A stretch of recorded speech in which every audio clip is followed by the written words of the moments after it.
Russia's assertion of control in Luhansk amid US weapons shipment halt to Ukraine. Russia has announced that it has fully captured Luhansk, marking a significant step in the ongoing conflict.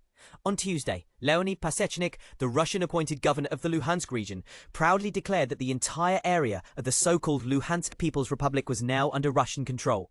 This marks the first instance where Russia has fully seized one of the 4 eastern Ukrainian regions it has annexed.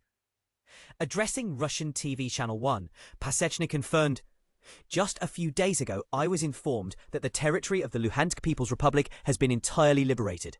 However, this declaration is not without contention. Some Russian military reporters noted that a couple of villages persist outside Russian control and reminded observers that Luhansk's full capture was previously announced in 2022, only to see Ukrainian forces reclaim territory that September. Despite these disputes, it is undeniable that Russian forces have made incremental progress in securing the region during the 33 months that have passed. This development is yet another sign of the protracted battle on Ukraine's eastern front. But here's where it gets controversial.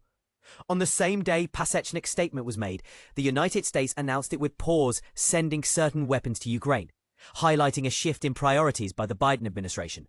According to the White House, this decision reflects an effort to prioritize America's own strategic military interests, taking into account the broader picture of global support. And this is the part most people miss. Russian troops reached the Dnipropetrovsk border over the weekend of the June 7th and 8th, another significant milestone in which Russian forces claim full control of the Donetsk region. However, certain areas within it still remain under Ukrainian control, indicating that while Russia continues to advance, it isn't achieving fast breakthroughs. Russia's methodical advances show how small, persistent gains can add up strategically. The Russian Ministry of Defense announced that it had secured the villages of Zaporizhia, Peribadova, Shevchenko and Yalta in Donetsk, before advancing to Chervona Zirka and Novyukrenka. These series of minor victories contribute to the sense that Russia's campaign is relentless and ongoing. Here's a point that might stir a debate. Russian officials have previously outlined plans for a buffer zone within Ukraine to safeguard Russian territories from Ukrainian counterattacks. While Kremlin spokesperson Dmitry Peskov mentioned a new offensive to create such a zone in Dnipropetrovsk, some critics argue that Russia's real motive is to expand its territorial gains under the guise of safety. Could these buffer zones truly represent a defensive strategy, or are they more about territorial expansion? We'd love to hear what you think about this interpretation. Share your thoughts below. As Ukraine strengthens its stance, Ukrainian President Volodymyr Zelensky announced his country's withdrawal from the Ottawa Treaty banning anti-personnel landmines, allowing Ukraine to manufacture and deploy them as a defense tool. This controversial decision emphasizes Ukraine's need to adapt its defense strategies to the evolving conflict.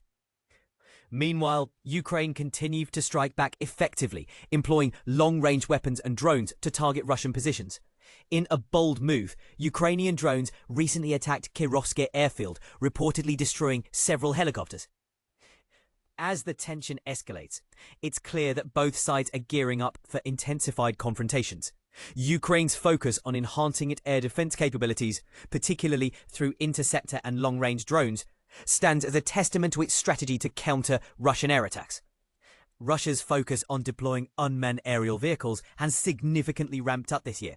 The scale and frequency of these drone strikes reveal the strategic ambitions of the Kremlin, consistently shifting towards sustained pressure on Ukraine. What are your thoughts on Ukraine's evolving defense strategy with drones? What are they, a game changer or just another tactical tool? Share your insights and let's continue the conversation.